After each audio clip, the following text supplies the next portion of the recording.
Hello everyone. I'd like to welcome you and thank everybody for coming here today.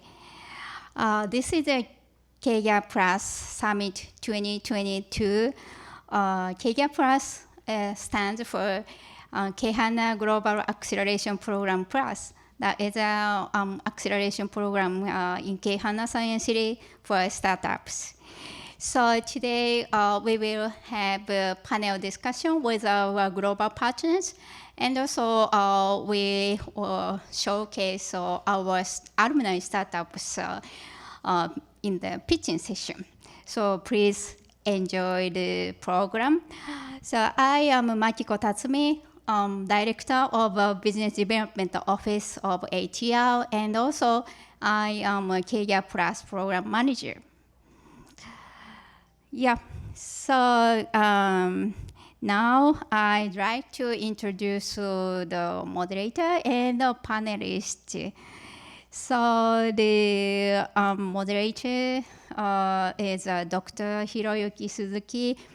He's Senior Executive Vice President of ATL. Yes, Suzuki-san.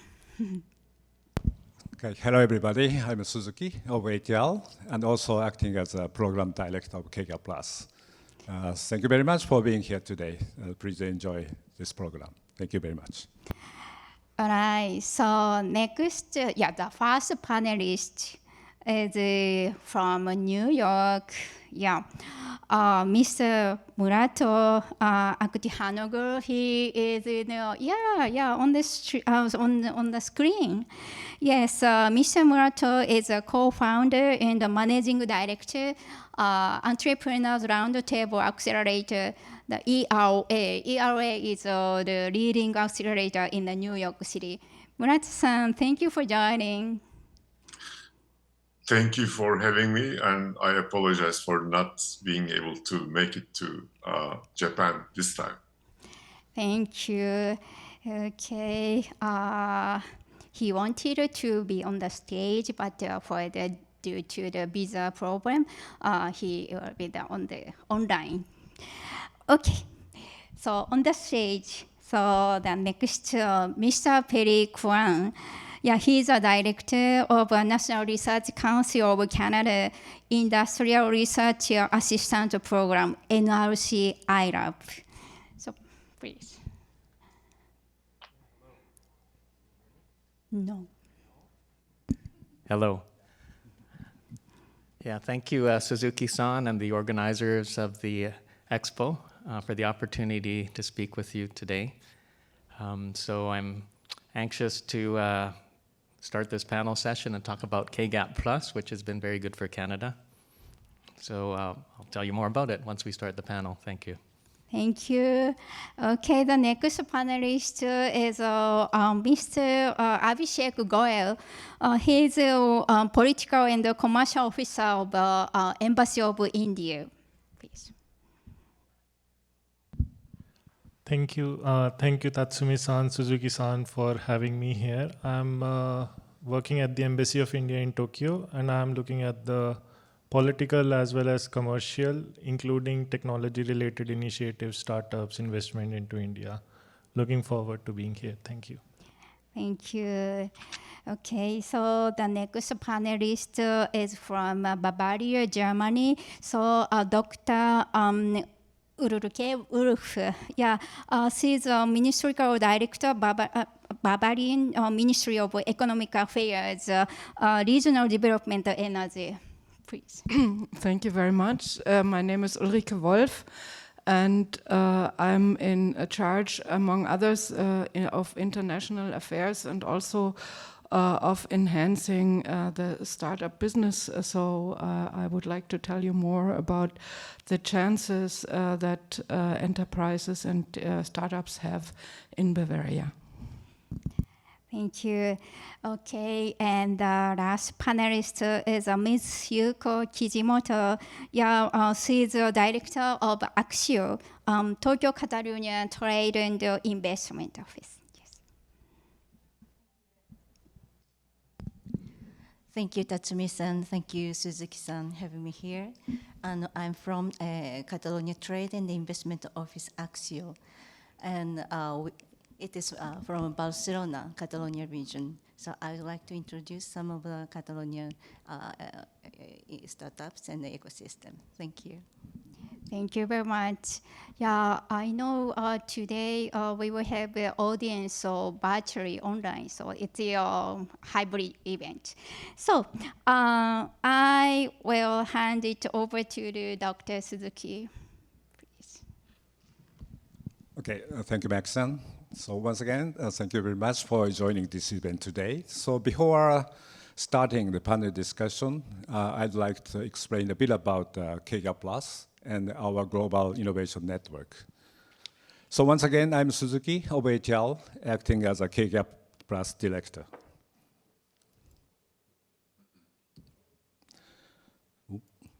Okay, so this is our Global Innovation Collaboration Network. So we started construction this network 4 or 5 years ago. Now we are working with over 750 organizations as of September 2022, including over 270 organizations in 30 countries outside Japan. Our core partners are now we have 7, including Catalonia, which we signed this afternoon, LOI, together with Kyoto Prefecture. The first one is Bavaria in Germany, which we signed also this year.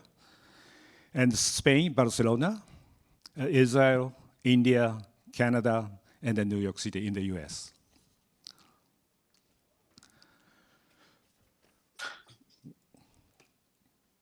Oh, sorry. Oh, okay.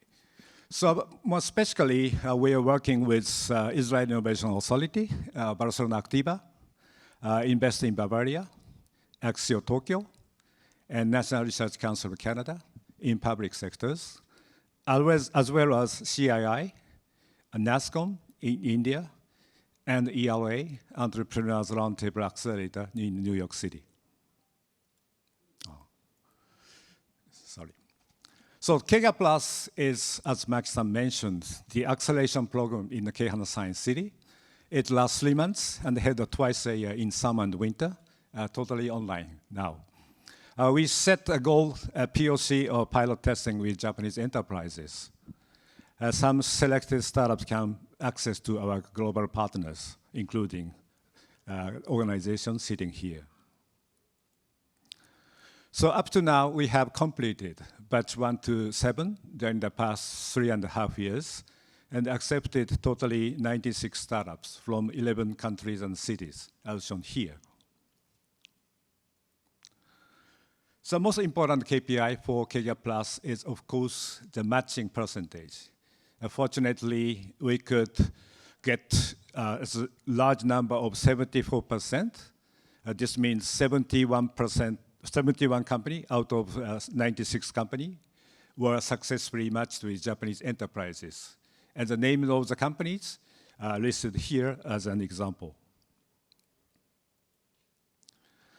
Today, we have guest panelists from 5 organizations from our core partners, and can be divided into 3 partners.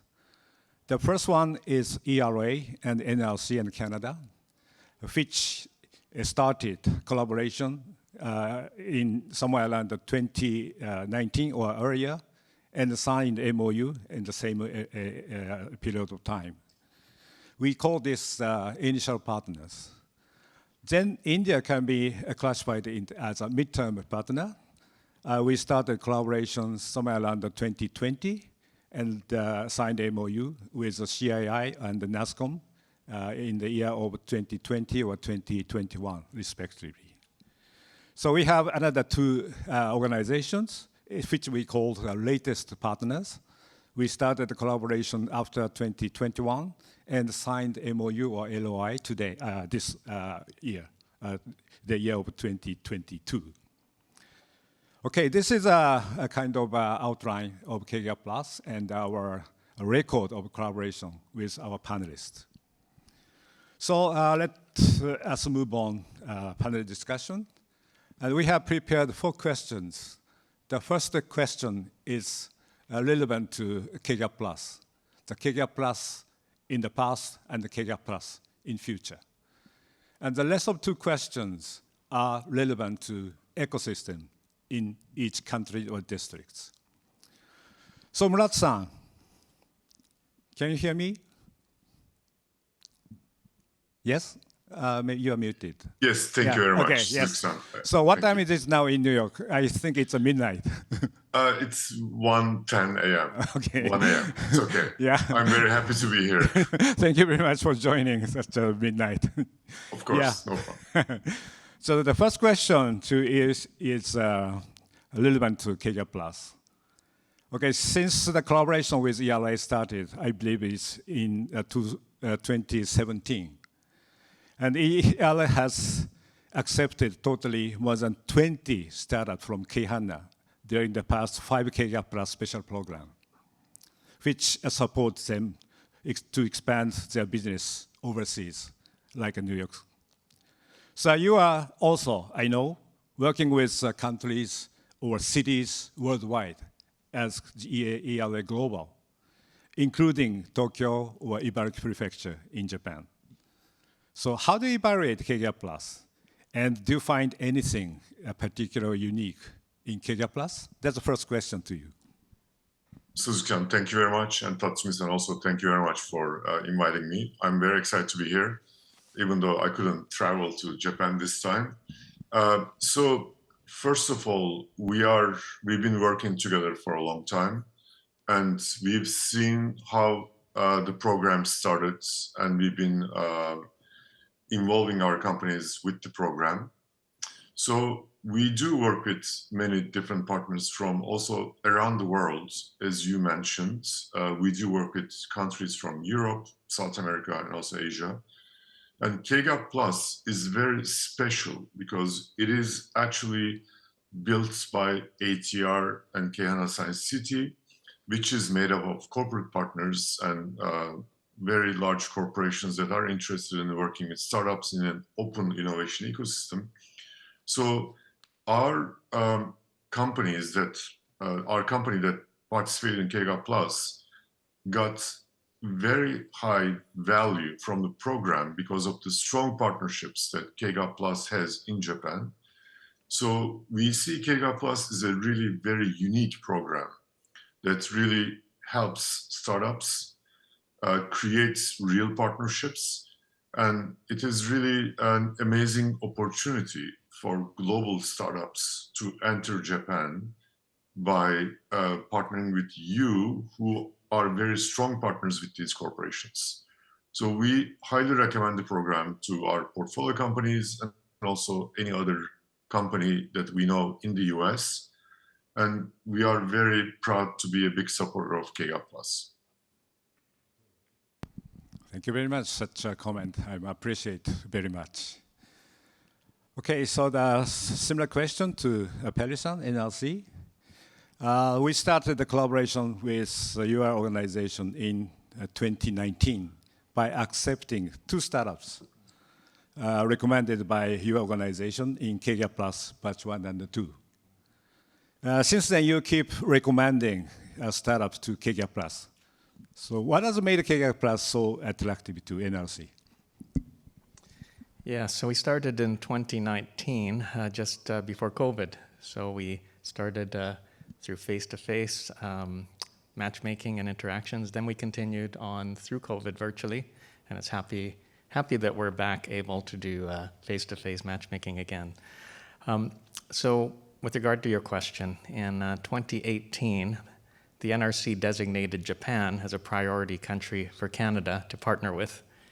And although we have partners in over 30 countries worldwide, we recognize Japan as an advanced first world country in Asia with respect to innovation and intellectual property that Canada values.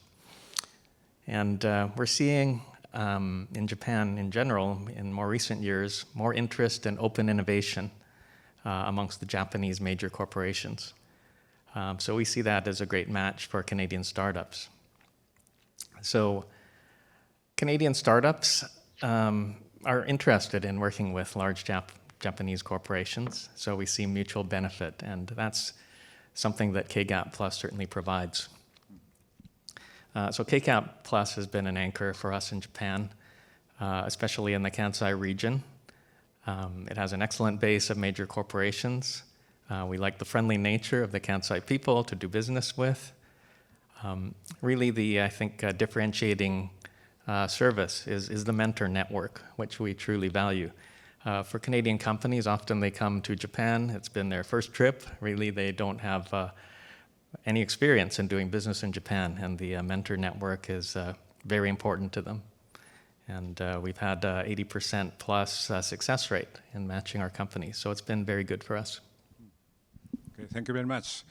So actually, we met the first time with Perry-san and Ram-san when we visited MITI of Kansai office. This is by chance. And since then, we discussed collaboration and very smoothly developed. And the president of NRC visited ATL twice. And we signed a MOU in front of two prime ministers at that time, Mr. Abe and Mr. Trudeau. That was really amazing for us. Okay, thank you very much. So the similar question to India, Abhishek-san. So we started collaboration, as I mentioned, in KGAP+ with your two major innovation organizations in India. CII, it's a confederation industry in India, and NASCOM. From batch 3 and batch 5 respectively. So how do you evaluate the results of KGAP+ for the Indian startup so far? Thank you, Suzuki-san. Again, I would like to thank KGAP for this wonderful opportunity. So for those who do not know, CII is like Kedan Ren of India. It's a confederation of Indian industries, whereas NASCOM is IT Industries Confederation. And both have been very active, seeking out support and projecting their startups to partners all over the world, including Japan. So we were very happy in 2020 beginning that CII signed an MOU. We had been working before. Also, we had talks with KGAP. And as far as the information I have, the results have been extraordinary. They have been very satisfied with the project. Like Mr. Perry told, one of the important points is mentoring network that KGAP provides.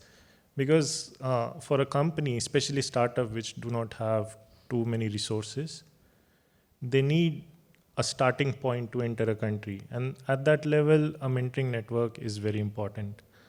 The satisfaction, the participation, you can see we have within 2 years more than 100 startups from CII and 80 startups from NASCOM participating, and despite the stringent criteria of acceptance, we have had 5% startups who have presented their POC, proof of concept, before the KGAP. So all in all, I would say that it has been an excellent beginning, and from here on, we would like to have a more and a deeper engagement with the ATR and KGAP. Thank you. I appreciate it very much. Thank you very much. So that's a similar question to Dr. Wolf. We have accepted totally 4 startups up to now from Bavaria between KGAP+ batch 5 and 7. And I think the collaboration in KGAP+ is a main driving force of the MOU signing between Invest in Bavaria and ATL this year. And what is your impression on the KGAP+, and how do you evaluate the results of KGAP+ for the Bavarian startups so far? Yeah, thank you very much. We are really extremely content about the cooperation with KGAP+, and we really want to enhance it in the future. We want more startups to be able to pitch here and to take advantage of the opportunity that KGAP+ can offer to them. And all our Bavarian startups that have taken part so far, they gave us a very good feedback about KGA+, because they thought that they wouldn't have the same access to the Japanese market without you, and it's a starting point. And for startups, it's always very important to meet other startups and to start networking on an international level. And so this is an extremely good offer for our startups here in Japan, and we are very grateful for that. And thank you very much. And we want to have more cooperation and more startups in the future. Thank you very much. So I would like to add one thing. We accepted 4 startups from Bavaria, but 3 startups out of 4 has succeeded in finding not only POC, but also the business partners within 3 months. That is really extremely a good example of KGAP+. Thank you very much. So, Kijimoto-san, we just signed a LOI today. Yes. Thank you very much. Thank you very much. So congratulations for becoming our new core partners. Yeah, we are very glad. Thank you very much. So Axio started a recommendation of its startup to KGAP+ from batch 7. It's the last batch we finished. And only I would say, 1 startup participated in the batch 7. How do you evaluate the results of the startup in batch 7? Yeah.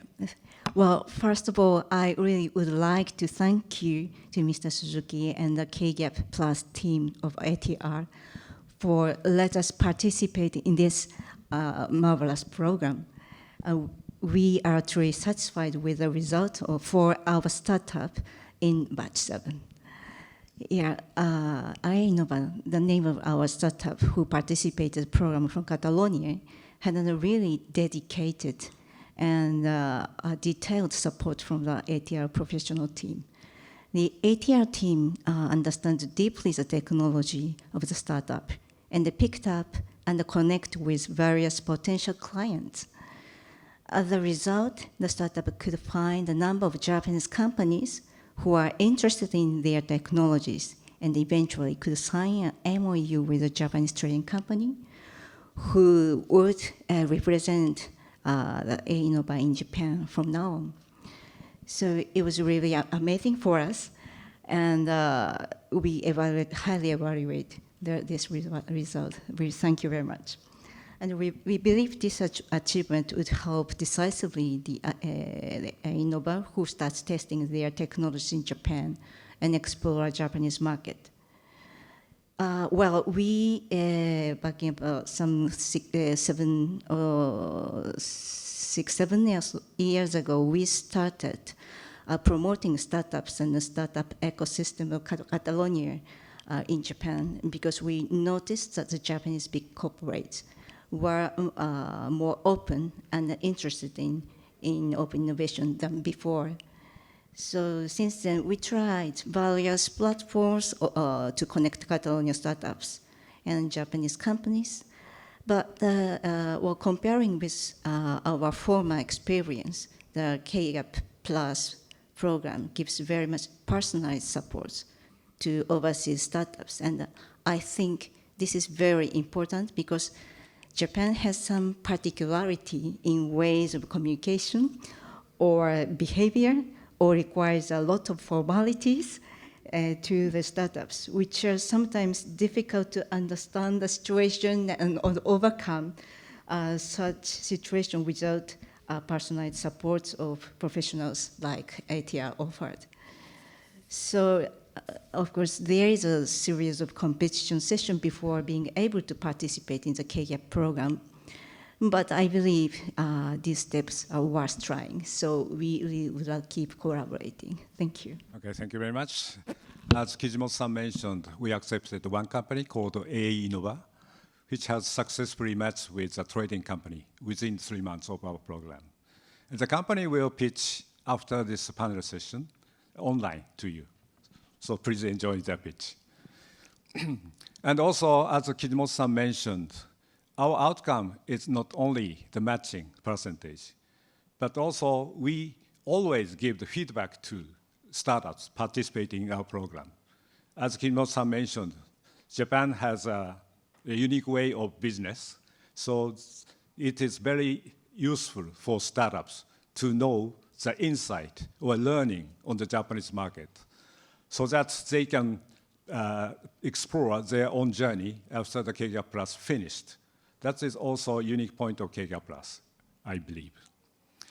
Okay, so the next question, maybe we start from Kijimoto-san. Okay, so I asked about KGAP+ in the past. So we want to ask a panelist to KGAP+ in future. So what are your expectations for KGAP+ batch 8 or its later batches? Kijimoto-san.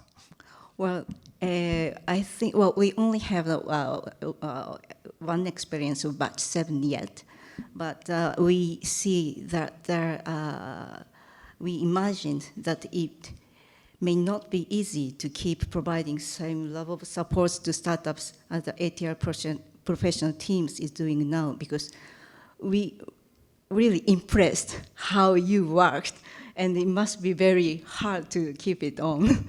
So I think if you can maintain the way you are doing, for us it would be really great. Okay, thank you very much. So you may know ATL is a research institute. So we are carrying out a lot of state-of-the-art technology development. But what we cannot overcome is the time difference. Okay, we work with global organizations so that we need to wake early in the morning and to wake up until late at night. That's really interesting job for us. Okay, so the similar questions to Dr. Wolf, Ulrike-san. What are your expectations for KGAP+, batch 8 and the later batches? Yeah, thank you very much. For me, that's an easy one. I already said we want more startups to participate in the program and to be able to benefit from your ecosystem and your wonderful support into the Japanese market, because we feel that Bavaria and Japan, we have similar challenges. So we have a similar industry structure. We have, therefore, a similar need of innovation. So there is a big field of possible cooperation and a big field for startups to bring their innovations to both markets. And so we want to enhance the cooperation with you, and we want to encourage more startups from Bavaria to take part in this wonderful event. Yeah. Ich auch. Yeah. Me too. Because I was living in Germany, so I can speak a little bit German. Yes, actually, Bavaria is a wonderful place for accepting our startups to special program. So we secure some seats for Bavarian startups for the main program of KGAP+. That's, I think, really good for us. So the similar questions to Abhishek-san. But I'd like to ask the same question in a different side of view, because Abhishek-san is now working in the Embassy of Tokyo, Embassy of India in Tokyo, as a commercial officer. But he was, I would say, an MIT entrepreneur. Okay. So what are expectations of KGAP+ batch 8 and its later batches if you were CEO of an entrepreneur or startup? Thank you so much. But like my panelists have mentioned, we would like to have both sides. You know, from India, we have 70,000 startups registered with DPIIT, maybe more than that. And so even though the participation of 180 in 2 years is amazing, we would like to have continuous enthusiasm shown by the Indian side to participate with KGAP. And from the KGAP, we would also like you to continue your mentorship and facilitating them, hand-holding them where they need. Japan is a very organized and structured market. So while getting inside is difficult, but once, if you understand the culture, it's a market that can be easily scaled. And as an entrepreneur, the idea is to convert the problems or rephrase the problems that can be solved by technology. So if we have a problem, for example, in the last 2 years, we saw COVID, the world dealing with COVID. So now I'm on the side of the government, so I can give you an example from there. So we were facing supply and demand issues where there were some areas, for example, near Delhi or the cities where there were enough vaccines, but in the rural areas, there were not vaccines. There were not people to administer vaccines. So the government created this application called CoWIN. And in CoWIN, it was a both-side application where from a user, you can say, I want to get a next vaccine, which will create a demand. And from the administration side, you can club that demand and see where the demand is and accordingly plan the supply. So that has been very successful, and we have administered more than 2 billion doses in a diverse and huge country like India and a developing country like India. It's only because of technology these things are possible. So my expectation is to have more and more startups that can challenge the current understanding and create solutions based on technology that can be scaled. Thank you. Okay, thank you very much. So the Perry-san, same question to you. So what are your expectations for KGAP+ batch 8 and its later batches? Yes, so we've been participating since batch 1, so now we're moving into batch 8. So as I mentioned earlier, KGAP+ has been an excellent program for Canada, and we'd like to continue the success rate, 80+ if possible. Also of interest is if KGAP+ can maintain its mentor network and even grow it further into new industry and technology areas that are mutual interest to Canada and Japan, and increase the numbers. That's what it's all about. Yes. Yeah, it's a good question, good point, Perry-san said. We sometimes input startups, which might be quite difficult to make a matching with Japanese enterprises, like Quantum or something else. But astonishingly, amazing thing is that the startup we intendedly input into our batch in quantum field was successfully matched with Japanese company. So things can happen that we cannot anticipate. Okay, that's I think it's really interesting for us. So Murat-san, I want to ask the same question, but in a different point of view. As you mentioned, you evaluate KGAP+ and unique and good, I think. But the reality is now, up to now, we have only one ERA startups participated in the KGAP+. So how should KGAP+ be improved for being paid more attention by ERA startups? Thank you very much. We are definitely very excited to have our portfolio companies evaluate the opportunity to enter the Japanese market. And obviously, I will actually also create, I will tell you that COVID and the last 3 years situation of like travel difficulties as one of the main problems with we have now 300 portfolio companies. They are definitely interested in the Japanese market, but they were not able to meaningfully engage. So we are definitely looking forward to, as the visa restrictions in Japan have been lifted as of October 11th, we are expecting more interest from our portfolio. We are definitely giving them more information.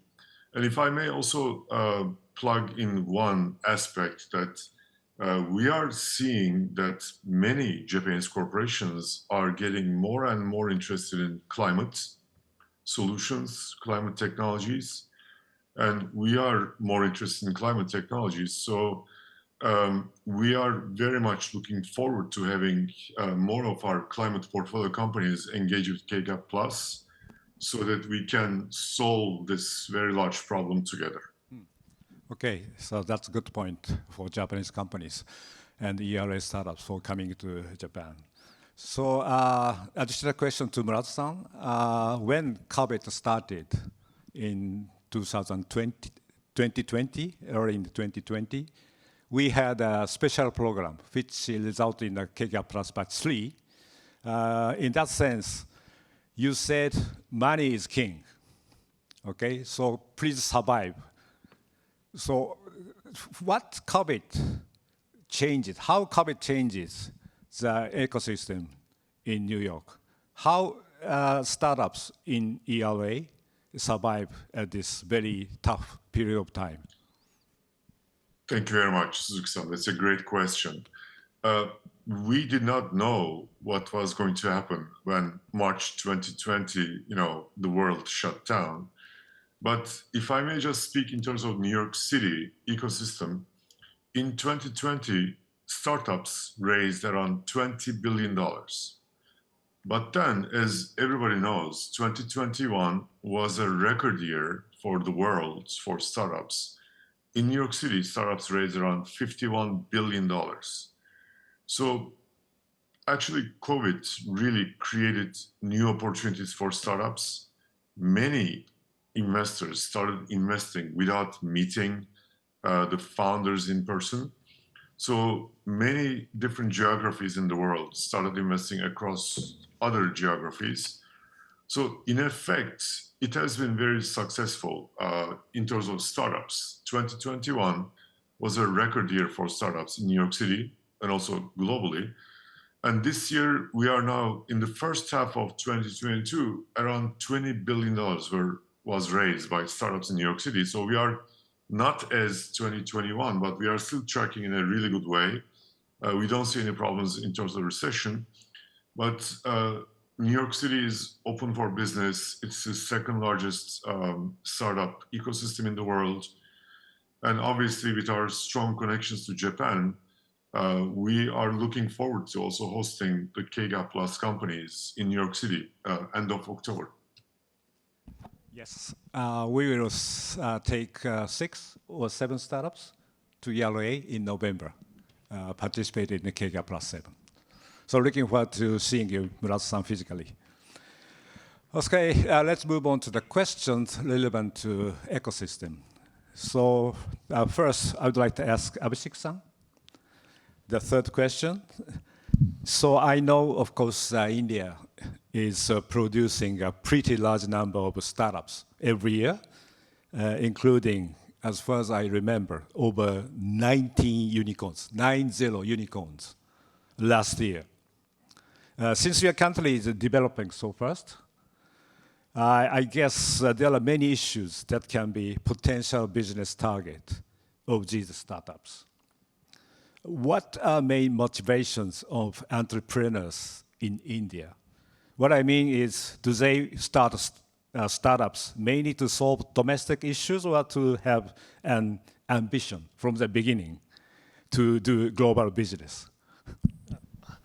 So thank you for the stats. Just a little correction. So the total number of unicorns were around 100, but last year we had 44 unicorns, around that.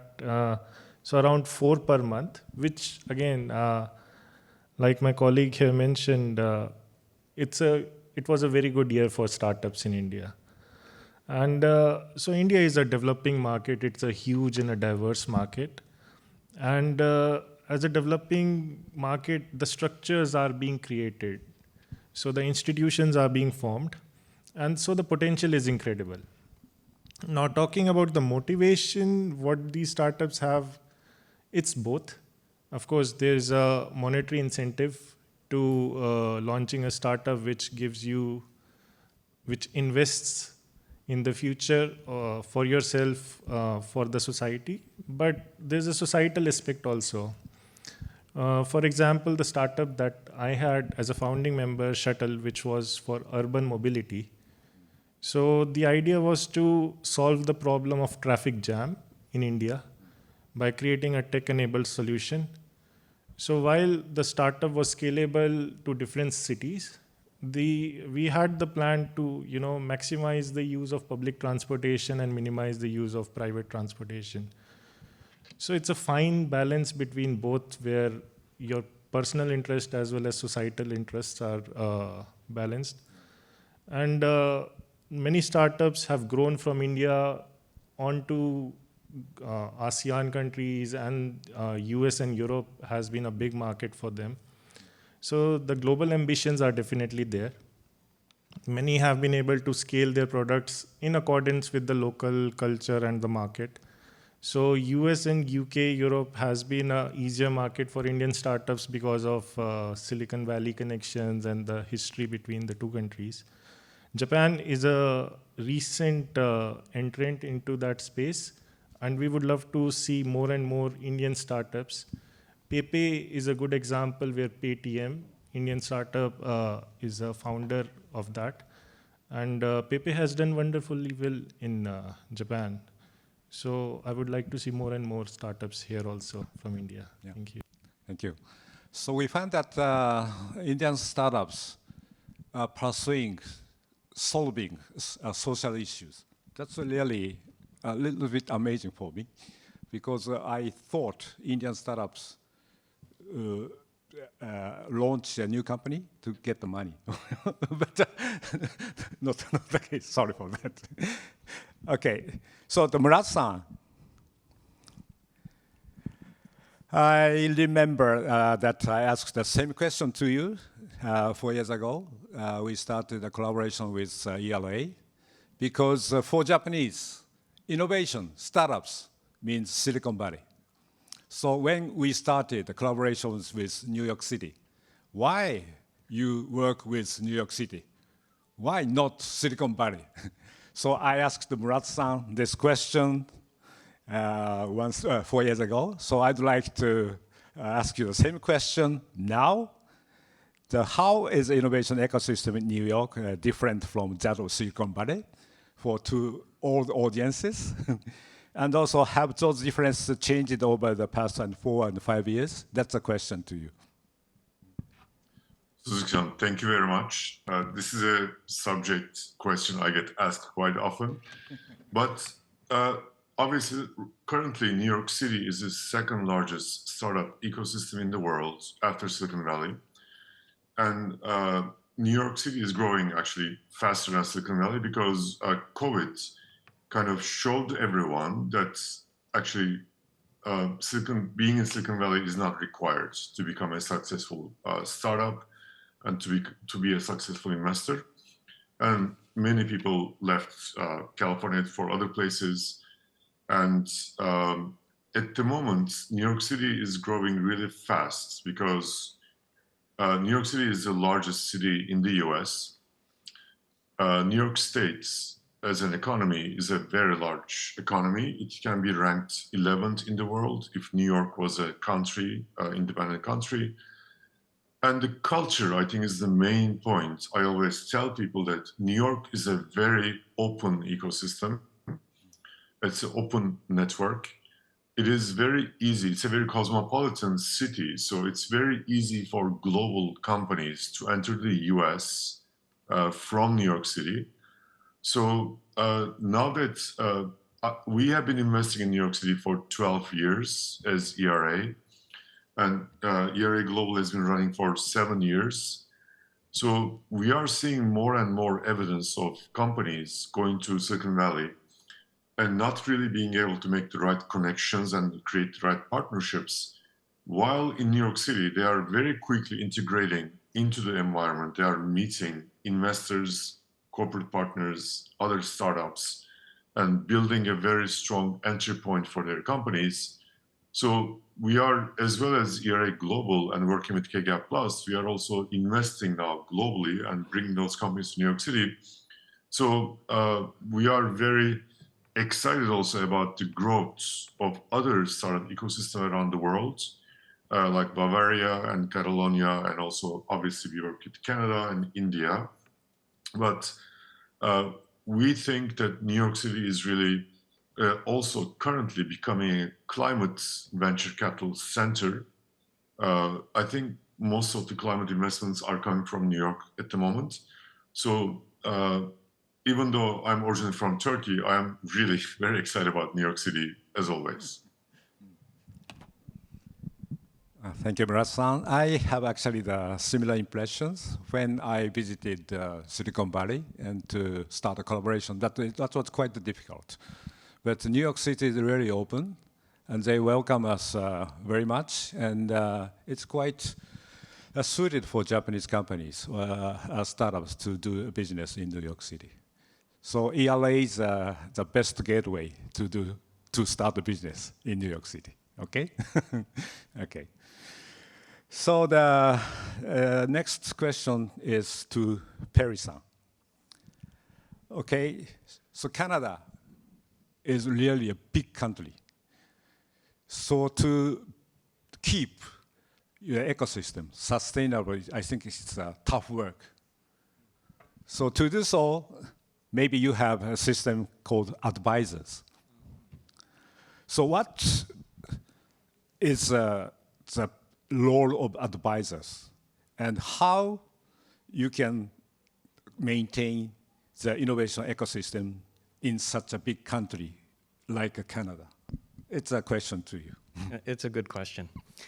So before I answer your specific question, maybe just a little bit of background. So I'm with the National Research Council of Canada, which is Canada's largest research and technology organization. But within NRC, there's a program called the Industrial Research Assistance Program, or IRAP.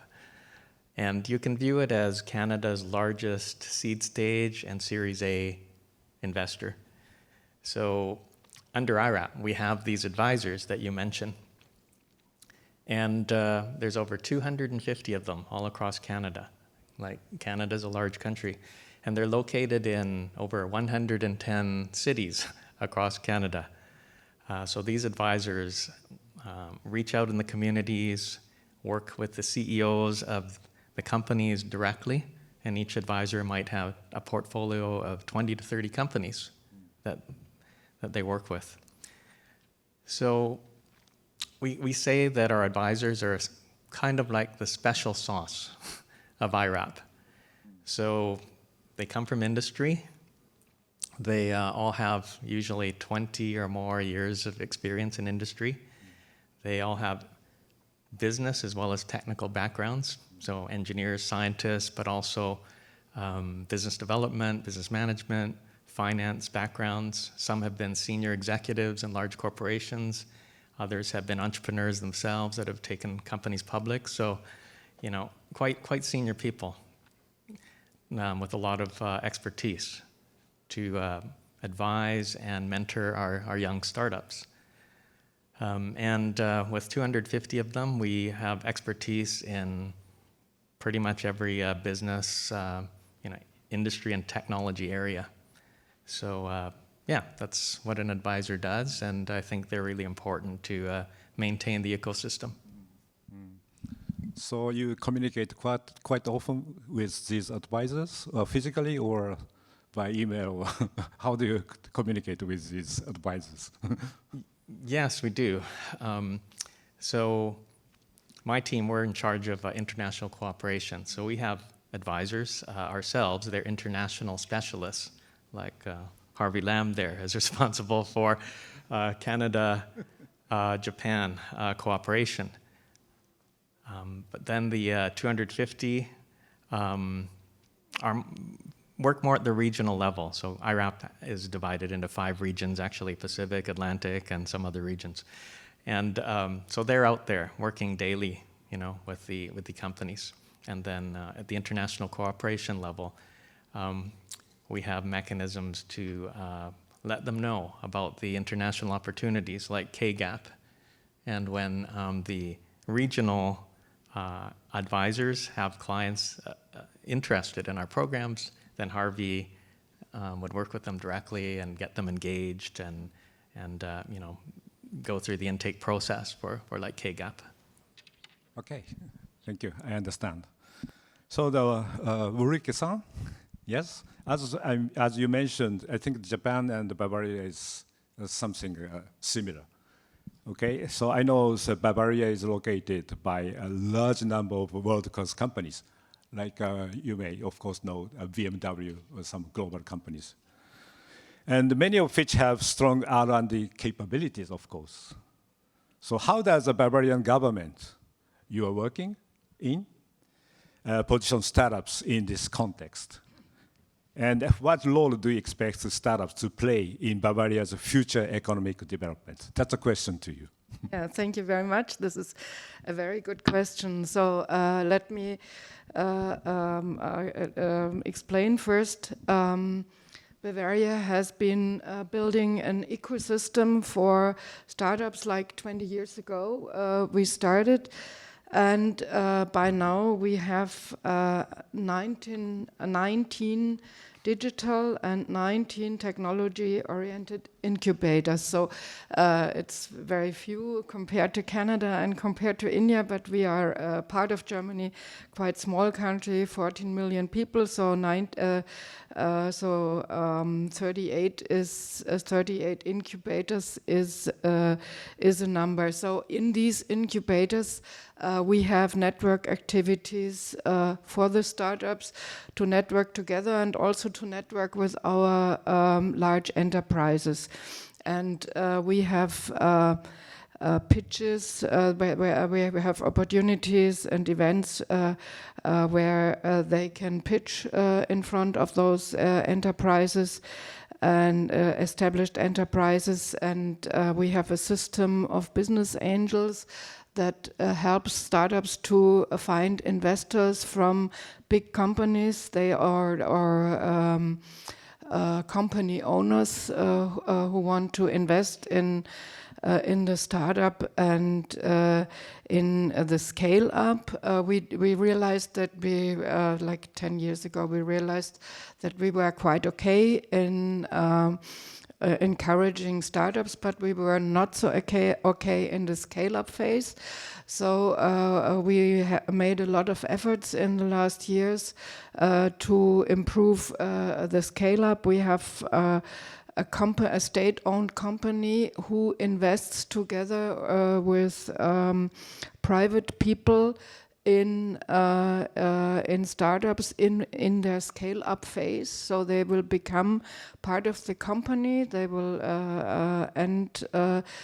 put money in the company as an owner, and then have a good exit. This is the common goal.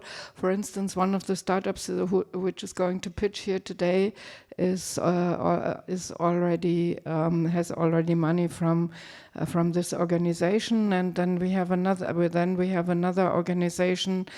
We have two organizations that do this kind of thing, and then we have an organization that establishes contacts with business angels, and the startups find very good opportunities in our incubators, like offices, like co-working space, like meeting rooms, everything what you find here too. And it's very inexpensive to be there and use all those facilities.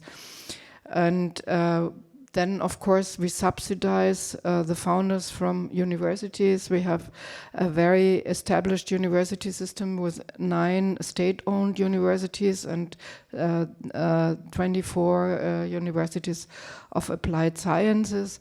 And from this ecosystem, we try to bring out as many startups as possible and improve the cooperation between the established enterprises and the startups, because we feel that the innovation comes from the university, but you kind of have to bring the power on the street and to help them do business together with our big companies. And that's why we created our this ecosystem. We are cooperating with New York.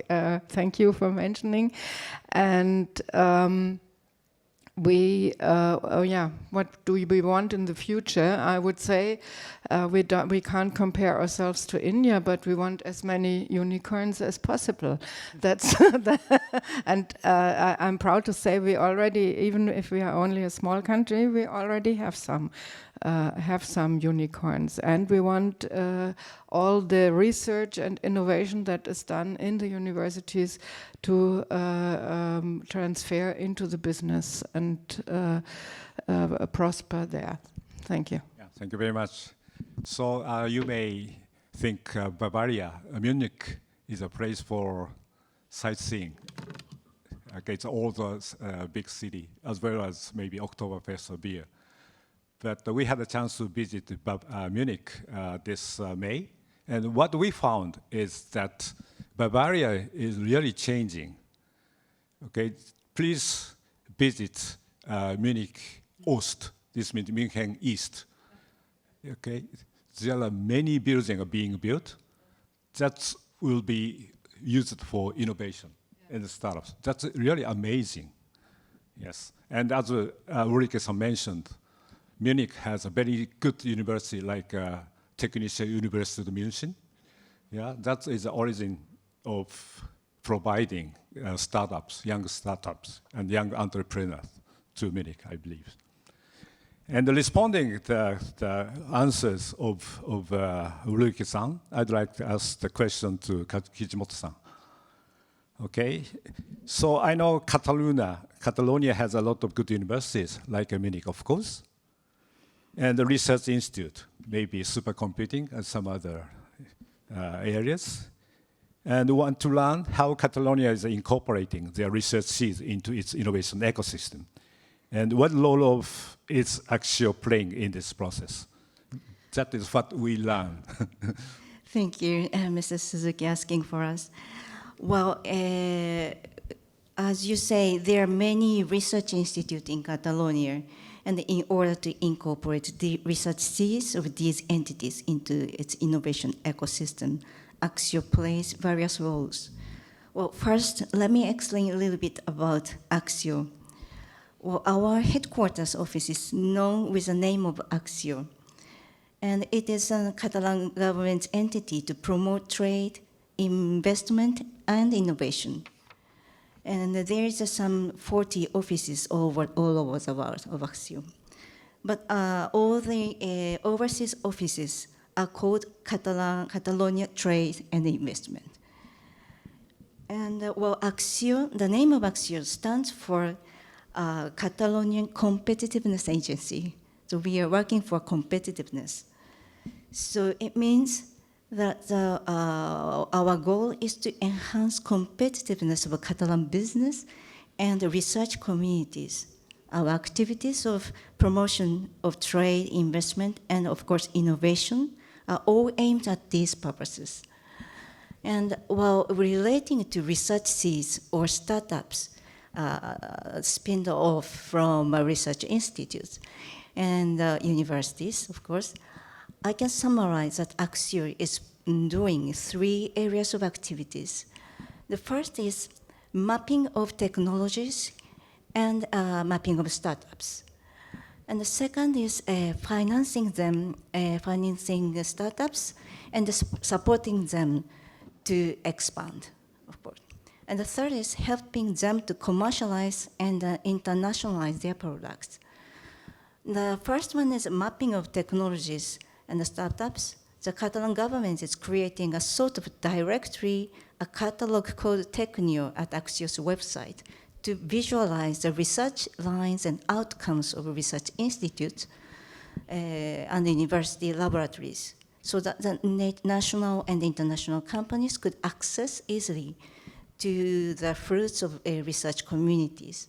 And Axio also prepares directory of startups so that business angels or corporate venture capitalists may find their target. Our second function for research seeds and startups is to finance them and to support their expansion. Sorry. And our activity to support finance expansions varies widely and may differ time to time depending on the necessity and the budget. And for example, our startup capital team offers constantly some program of grant to recently created technological startups. For startups less than 18 months since its creation. So it is very important to be financed at the first stage, meanwhile looking for their own financing way.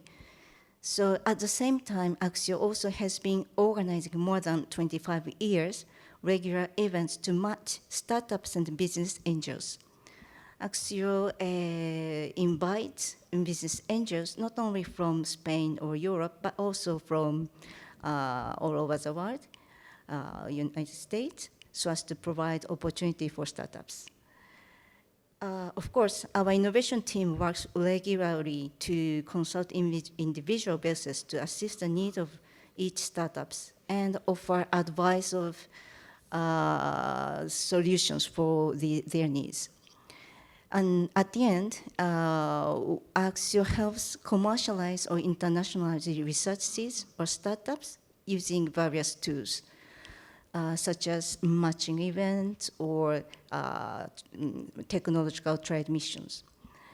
And we each year organize an open innovation matching event with European Enterprise Network. It's an EU organization, one of the EU organization, and in major business fairs celebrated in Barcelona.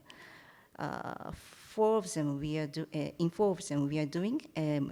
MWC is a Mobile World Congress. It's a very famous one, and ISE and food from free from food Barcelona, and the Smart City EXPO. World Congress. So these are our activities for startups. Okay, so thank you very much for explaining your missions and activities in detail. So we have last questions, starting with Perry-san. Of course, ATL Research Institute and some directors, including me, launched a new company by themselves. So NRC is, of course, the largest R&D institute organization in Canada. And I, of course, believe that producing the wide variety of research seeds which could be used for innovation every year. So how NRC iLab is incorporating their research seeds into the innovation ecosystem in Canada? That's a question to you. Yes, so just a quick overview of NRC. So you can kind of view NRC as Japan's RIKEN, AIST, AMED, and NETO all in one organization. And there's the research side of NRC, then there's the IRAP side, which I've talked about. So yes, there are research seeds coming from there's 14 research centers in Canada, and covering a broad range of topics: aerospace, medical devices, energy, many more. And their goal isn't to spin out companies, really. It's really to find adopters of the expertise, patents, and technologies, and using generally licensing models, to transfer the intellectual property to industry.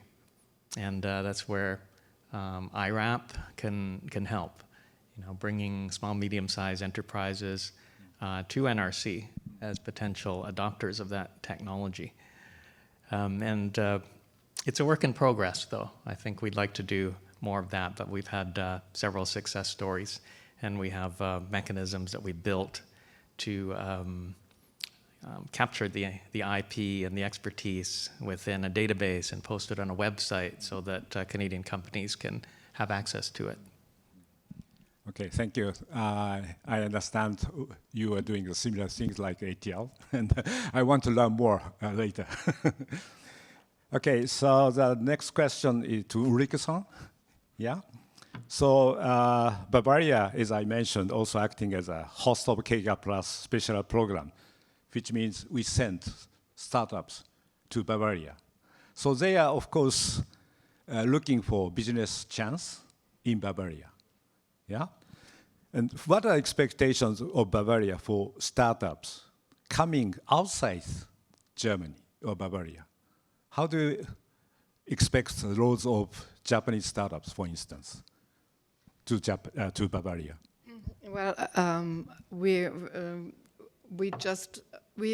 one of our targets is to also promote the international cooperation of our startups, and therefore we need startups from other countries to be potential partners for our startups. And but for the startups to come, we want them to take the liberty to look at the venue, to see whether they like it, and in the best case, they establish good relationships with other startups or with established companies, and maybe also to clients, relevant partners, organizations. So we want them to feel at home and to lay the basement for long-term relations. So, but this is just if it's going very well. So they don't need to establish in Bavaria. They just it's a chance. It's the possibility to take a look, and when it's going very well, we welcome them, and they can also use our incubators and take advantage of all what we have there. And we are very happy if they stay, but if they decide not to, then it's no must, and they are really free to do what is best for them and take the opportunity to come, to pitch, to look at the country, look at the business opportunities, and feel free to accept. So that's what we expect. Okay, thank you. So Kijimoto-san? I once heard that Barcelona, not Yes. Catalonia maybe, is recommending the citizens to be entrepreneur. So what is the position and the role of startups in Catalonia's economic activity and its development? That's a question to you. All right. Well, yeah, Catalonia. Well, Catalonia has been traditionally one of the very industrial region of Southern Europe, and recently Barcelona is acknowledged as an important hub for innovation and startups. For example, Barcelona ranks 5th startups hub among Europe's cities. At this moment, there are more than 2,000 startups and 6 unicorns. Well, we are 7.5 million area, so cannot be compared with India or Canada. But I think the number of the size of the area, it is not bad. And we believe startups plays an indispensable role for the further development of its industrial society, and toward its digitization and innovation. Because there are many traditional companies in the area, and these startups is collaborating with this industrial society, and helps has synergies between them. And also startup ecosystem also attracts many foreign talents to Barcelona, I would say. And it is proved that 70% of founders and 26% of employees of Catalan startups are foreigners. It means, I think this percentage is really high, and it proves attractiveness of Barcelona as a place of work and live. So we really welcome the Japanese startups which join this community and as well.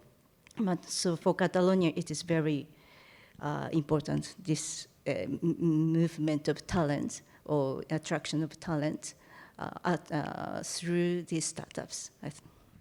Okay, thank you very much. So, Abhishek-san, thank you for waiting.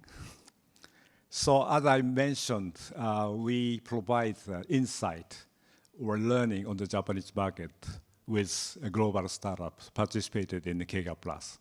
So this means the way we do business is something unique, something different from other countries.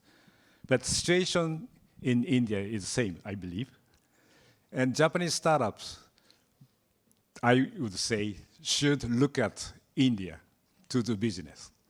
So if Japanese startup want to start a business in India, how do you give your advice? What kind of advice you can give to KGAP startups? This is a difficult question, but thank you for pointing out. Your personal view. Yes, thank you for saying that. We also believe Japanese startups should look at India. It's a unique market. It's a very big and it's a very fast-growing market. We recently became the 5th largest economy and the fastest-growing large economy. But it is a unique market in the sense that you cannot just copy-paste the solutions developed somewhere and expect them to succeed.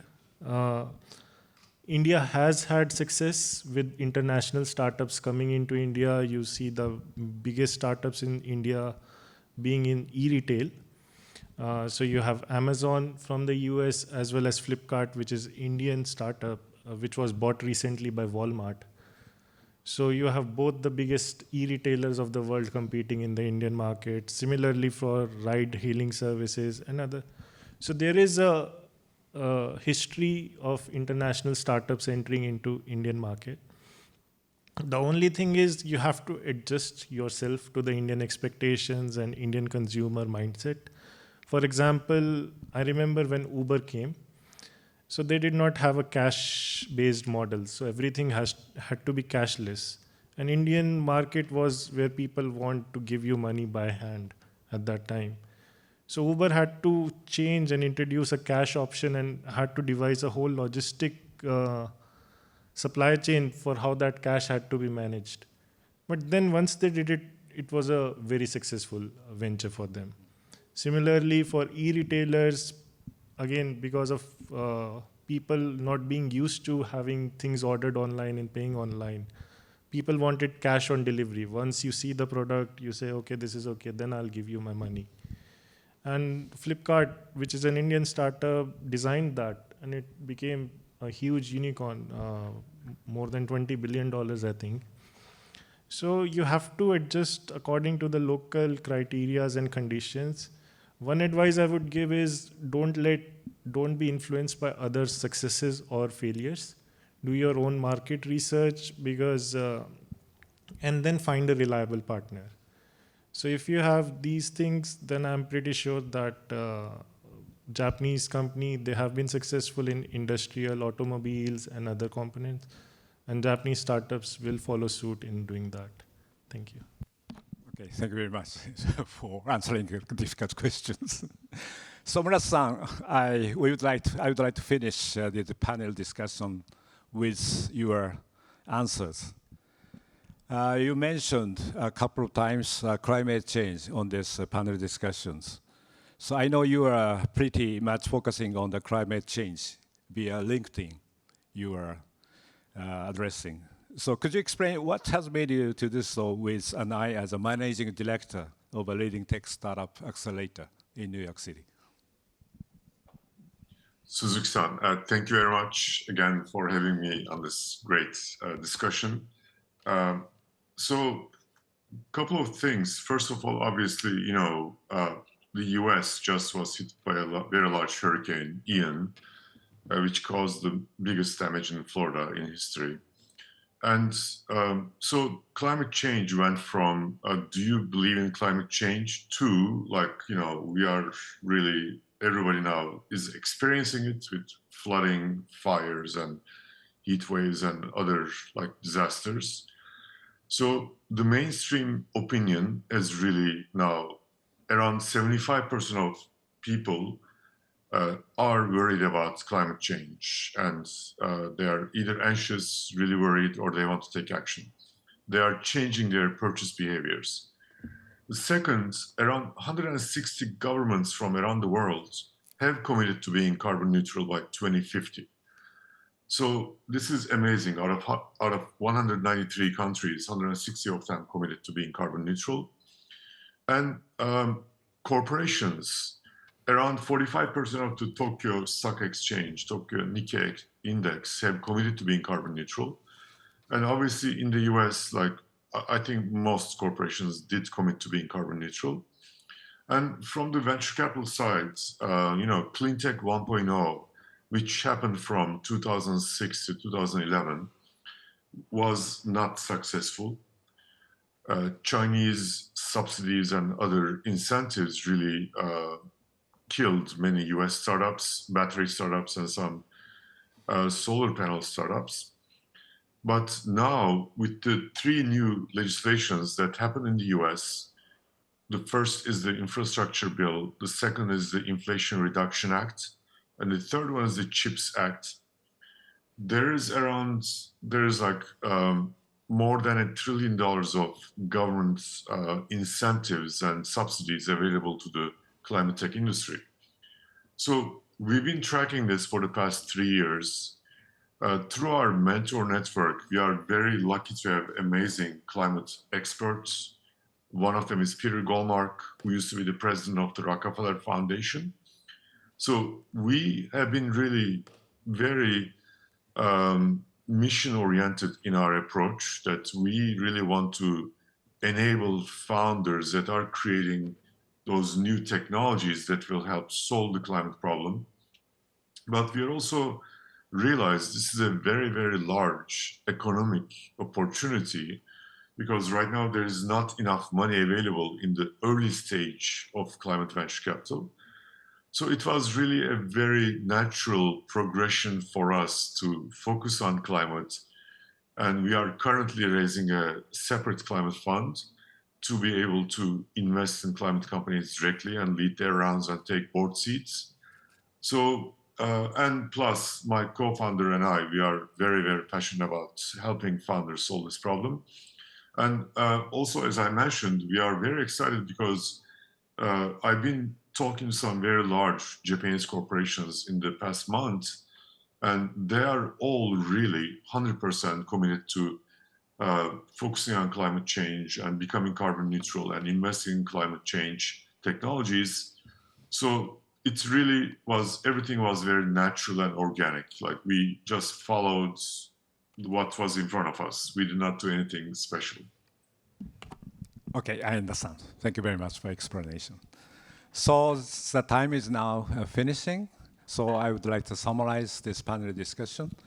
So as far as KGAP+ is concerned, they are quite satisfied with our outcomes in the past, and they are looking forward to collaborate further with KGAP+ batch 8 and the later batches. That's really, thank you very much for your cooperation. And we learned a lot about how they manipulate, how they operate innovation ecosystem in organizations. So what we learned is that the collaboration is really important. Yeah, so we will continue the collaboration with our core partners. And good thing for us is we'll have a new core partner next week.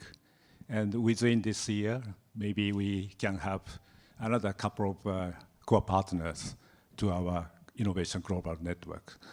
So the collaboration networks, including our core partners on the stage, are expanding further to solve the issues of not only the companies, but also social issues. Okay, so thank you very much for joining this event today. And thank you very much for panelists. Thank you.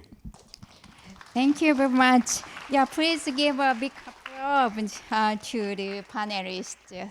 Thank you very much. Okay, so Suzuki-san, please move panelists, move to the join to the audience. Thank you so much again. Please give a big applause.